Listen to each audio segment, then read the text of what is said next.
মর গইল, মর গইল, মর গইল। গুঞ্জন অজস্র রঙিন প্রজাপতি উঠতে আরম্ভ করলো সারা ঘরময়। আমার পেটের মধ্যে। অক্ষয় ডাক্তারকে খবর দাও, বুড়ো মারা গেছে। মেজদার দু চোখের পাতা বুঝিয়ে দিলেন ন কাকিমা। মরে গেছে? অস্ফুট কান্নায় ফুপিয়ে উঠল মেজ জ্যাঠার মেয়ে ডলি। ওর ভালো নাম সৈমন্তী, মনুর ভালো নাম মীনাক্ষী। কাতলা মাছের চোখ খেতে ওর ভাল লাগে বলে ওর নাম মীনাক্ষী।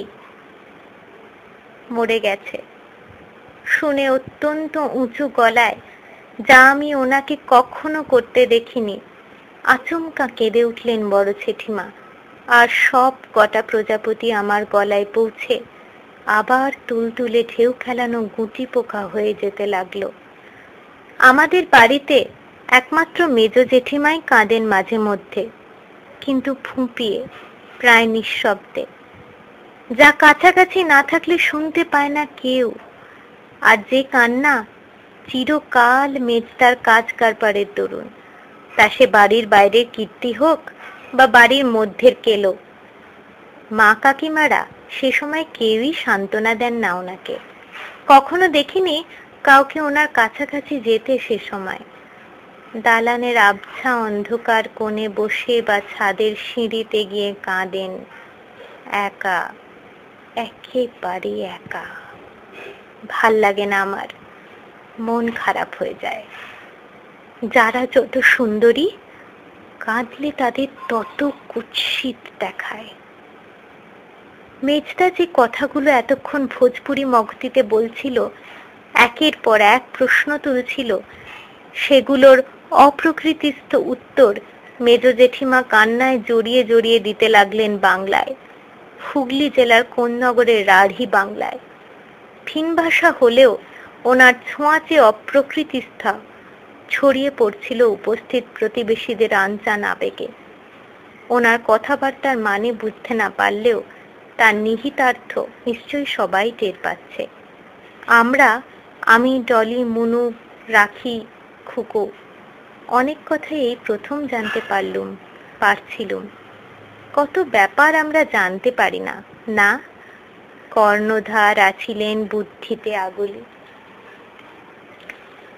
বৈঠকখানার দরজার সামনে দোতলায় যাবার জন্য ডান দিকে পাক খাওয়া সিঁড়িটার বাঁকে দুধাপ ওপরে, যেখানে জায়গা একটু বেশি, আমি এক পায়ে জুতো পরে দাঁড়িয়েছিলুম।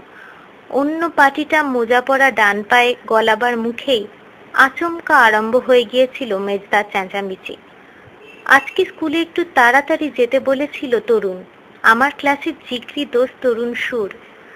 জুতো পরতে পরতে আমি ডলির তোয়া হেঁয়ালিটার কথা ভাবছিলুম বলে মেজদার চাপা তর্কাতর্কি খেয়াল করিনি।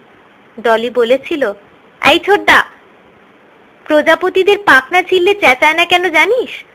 ওরা যত চেঁচায় ওদের মুখ দিয়ে তত ব্রহ্মসঙ্গীত বেরোয়। ওর কথার ধরনই এরকম।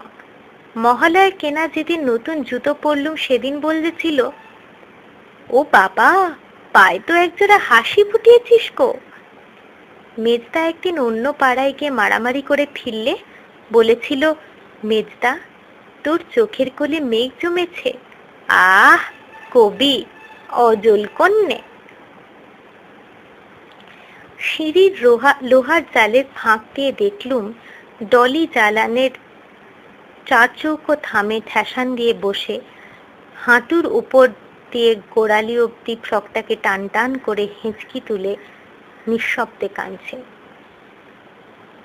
একটা বাড়িতে অনেক লোক মিলে একসঙ্গে চাপা কান্না কাঁদলে ভ্রমর ঝাঁকের পাখনার একটানা শব্দ হয়। পুরুতমশাই সতীশ কাকা সত্যনারায়ণ পুজোর সময় একেই বোধহয় বলেন নাদবাদ। বিষ্ণুর ক্রিয়াশক্তি জেগে উঠলে তাকে নাদবাদ বলে। নাদবাদ, নাদবাদ, নাদবাদ। পরম নাদস্বরূপা শক্তিকে পরম যোগীরা কেবল জানতে পারেন। কে রে পরম যোগী? মেজদা কি পরম যোগী? সতীশ কাকা বলেন, নাদ যদি উন্মেষ হয় তাহলে তাকে বলে বিন্দু। বিন্দুর দুটো ভাগ, নাম আর নামী। নামের উদয়কে অবলম্বন করে প্রবর্তিত হয় শব্দব্রহ্ম। নামের উদয়কে অবলম্বন করে প্রবর্তিত হয় ভূতি। নাম যদিও অবর্ণ, কিন্তু সবর্ণ আর ব্যঞ্জন বর্ণ ভেদে দ্বিধা অবস্থান করে। যে শক্তি শব্দ সৃষ্টি করে, একানেক বিচিত্রার্থা নানা বর্ণ বিকারিণী সাক্ষাৎ সোমারূপা, তাই হলো লক্ষ্মীর শব্দময়ী তনু, এটি তার পরারূপা। লক্ষ্মীর এই নাদ রূপিণী পরাশক্তি কুণ্ডলিনী রূপে শান্ত আর নিরঞ্জন রূপে মূলাধার পদ্মে বাস করে। এই নাদ রূপা শক্তি যখন দৃষ্টি দৃশ্য আত্মতা প্রাপ্ত হয়ে শব্দার্থ তত্ত্বের বিবর্ত রূপে নাভি পদ্মে অবস্থান করে, তখন তার নাম পশ্যন্ত। এই পশ্যন্ত শক্তি হৃৎপদ্মে উঠে এলে বাচ্যবাজক হয়ে ক্রিয়াময়ী হয়ে ওঠে। একে তখন বলা হয় মধ্যমা। এরপর কণ্ঠে এসে ব্যঞ্জনাদি রূপে প্রকাশিত হলে এটি তখন তন্ত্র ও স্ফটবাদ উক্ত বৈখরী রূপ পায়। বুঝলে কিছু? সতীশ কাকা বলেন, ওসব তোদের বুঝে দরকার নেই, আমিও বড় হয়ে যখন পরম যোগী হব তখন বুঝিয়ে দেব, এখন চুপ। মর্গইল শোনা মাত্র গা গুলিয়ে কপালে আর হাতের চেটোয় বিনবিনে ঠান্ডা ঘাম এসে যেতে বসে পড়েছিলুম। সিঁড়ির চুন খসা দেয়ালে স্যাঁতস্যাঁতে অন্ধকারে ঠেসান দিয়ে। বাড়ি তৈরির পর আর কখনো চুনকাম করানোর পয়সা নেই যে। 20 জন লোক বাড়িতে, আর রোজগেরে শুধু বড় জ্যাঠা আর বাবা। বড় জ্যাঠা চাকরে, একই কাজের নাম পাল্টে পাল্টে পদোন্নতি ঘটিয়ে এখন চাকরির নাম কিপার অফ পেইন্টিংস। আঁকে নাম করে অন্য লোকে, আর সামলান ঝাড়পোছ করেন জ্যাঠা। আঁকে এদের কি আবদার। বাবা দোকানদারি করেন। বিএন কলেজের সামনে ফটো তোলা, পুরনো ফটো দেখে বুড়ো বুড়িদের মরা বা জ্যান্ত ছবি আঁকা, আর ফটোর জিনিস বিক্রির এক ফালি দোকান।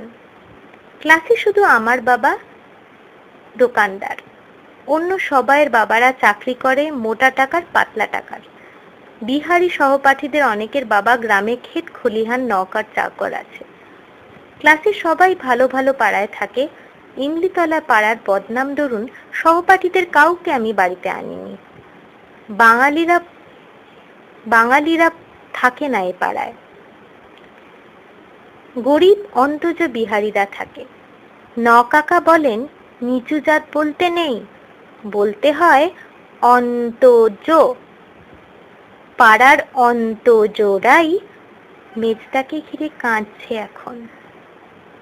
একসঙ্গে সবাই মিলে কান্নায় লজ্জা থাকে না, নেই। মানুষ যত ভদ্রলোক হয় কান্না তত কুঁকড়ে কমে যায়। কান্না যার যত কমে সে তত ছোট হয়। ছোট লোকেরা বুক চাপড়ে কাঁদে, তাকে বলে বিলাপ। ভদ্রলোকেরা মুখ লুকোয়। মেজদা যে সমস্ত অভিযোগ এতক্ষণ করছিল তার আসল কথাটা আমি জানতুম, বাড়ির সবাই জানতো, কিন্তু মেজদা নিজে জানে কি না, জেনে থাকলে কার কাছ থেকে কবে জেনেছে সে ব্যাপারে খটকা ছিল। এখন একটু আগে মেজদার প্যাঁচালো টিটকিরিগুলো শুনতে শুনতে মনে হচ্ছিল বড় জেঠিমা নিজে কিংবা বড় জেঠিমার বান্ধবী রামপতিয়া, যার স্বামী ভূমিকম্পের আগে বাজাজা পাড়ায় প্রতিবেশী ছিল আর কামারের কাজ করত, মেজদাকে বলে ফেলে থাকবেন কথাটা। রামপতিয়াকে আমি বলি কামারিন মাই। ইমলিতলার বাড়ি তৈরির আগে ঠাকুরদা ফটো রিটাচ করতে করতে হাতে তুলি ধরে আচমকা হার্ট ফেল করে মারা যাবার পর ভাইদের নিয়ে বড় জ্যাঠা একসঙ্গে থাকতেন গোলটালির এক চালায়, যেটা ভূমিকম্পের ঝাঁকানিতে গুঁড়ো হয়ে গেলেও কারোর গায়ে আঁচড় লাগেনি। আমি সে বাড়িটা দেখিনি, তখনও তো আর জন্মাইনি। দাদা আর দিদিরা দেখেছিল। বড় জ্যাঠার 2 মেয়ে, দাদার চেয়ে বড়। বড়দি ছোটদি ভূমিকম্পের অনেক গল্প জানে। পোষা হরিণ হারিয়ে যাবার গল্প, চিচিংফাক রাস্তার গল্প, গলির তালগাছগুলোর তারির হাড়ি শুদ্ধ মাথা ঠোকাঠুকির গল্প, মরা মানুষের জ্যান্ত হবার গল্প, আরো কত কত গল্প। ছোটদি ভেবেছিল পায়ের ঘুঙুর বেঁধে ভুল কত্থক নেচেছিল বলে পৃথিবীটা কেঁপে গেল। ভেবেছিল ছোটদি, হ্যাঁ রে সত্যি, গোড়ালিটা দুবার মোটে ঠিক ঠুকেছিল মাটিতে, তাই তো জগৎটা থরথর করে কেঁপে উঠল। তাতা থই থই, তাতা থই থই, খাও টক দই, দই রে। বাজাজা পাড়ায় পাশের বাড়ির উঠোনে ছিল রামপতিয়া মায়ের মরদের হাপড়, যার গনগনে আগুনে দাদার লাট্টুর জন্য ছুচালো আল্ক বানিয়ে দিত। তখনও মেজদার লাট্টু খেলার বয়স হয়নি। মেজদার লাট্টু খেলা ভাল লাগে না। আমার অনেকগুলো লাট্টু আছে, লেত্তি মেরে হাতের চেটোয় লাট্টু ঘোরাতে পারি। মেজদা যে কথাগুলো বড় জেঠিমাকে শোনাচ্ছিল, পাড়ার লোকেরা বোধহয় তা পরিষ্কার জানতো না, জানলো আজকে, এখন বোধ হয়। কথাগুলো লুকোনো গল্পের টানে ওরা এক এক করে জড়ো হয়েছিল এসে। নয়তো এ পাড়ায় রোজই তো কারো না কারো বাড়িতে চেঁচামেচি, ঝগড়াঝাটি, গালাগালি, হাতাহাতি হয়, যা গায়ে মাখে না কেউ। স্বাভাবিক সংসার ধর্ম মনে করে সেসব কি চাইনকে। রাস্তায় মারামারি হলেও ছোটখাটো রক্তারক্তি পর্যন্ত থামাতে যায় না কেউ, স্বাভাবিক জীবনযাপনের অঙ্গ মনে করে। কিন্তু চাকু, ভালা, লাঠি, ফর্সা, টাঙি, তমঞ্চা, কাট্টা বেরোলেই ব্যাস, ভোপ্পর ভোপ্পর ভো। পাড়ার লোকেদের জানাবার জন্য ভোজপুরি মগধি বুলি ব্যবহার করেনি মেজদা। গত কয়েক বছর যাবৎ বাড়ির সবাইয়ের সঙ্গেও বাংলা কথা বলা বন্ধ করে দিয়েছিল। কেবল বাড়ির লোকজন নয়, বাংলা ভাষাটাকেই চির নির্বাসন দিয়েছিল নিজের মুখ গহ্বর থেকে।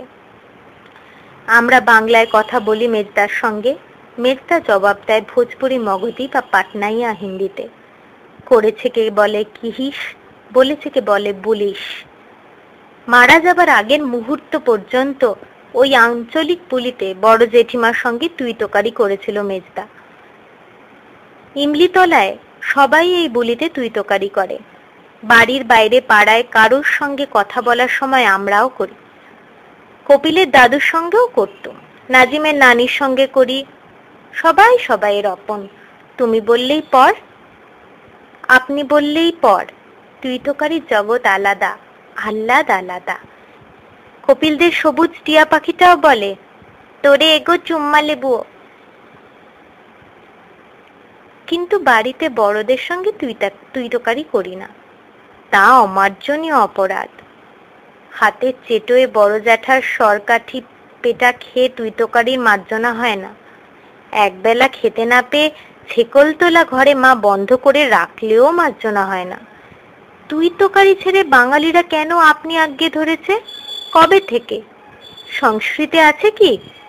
আমি সংস্কৃতে ভীষণ কাঁচা, বড্ড ভয় করে। হাফিয়ের লেটে ফি বছর সংস্কৃতে ফেল করি, অ্যানুয়ালে টেনে টুনে বেরিয়ে যাই। ডলি মনু বলে ক্লাস টিচারের দয়ায় পার পেয়ে যাই। দাদা বলেছিল 6 বছর মিশনারি স্কুলে পড়ে তোর সংস্কৃতের দফা রফা। আগে দাদাকেও তুই বলতুম, কানমোলার বকুনি খেয়ে বন্ধ করেছি। বড় জেঠিমার মা, আমরা বলি বড় ঠাকমা, কোন্নগর থেকে পাটনায় এলে কানমোলা খাচ্ছি দেখে বলেন, দেখি তার দেহ আভা, ত্রিভুবনে যত শোভা, সকলই পাইল তিরস্কার। কি যে মানে কে জানে।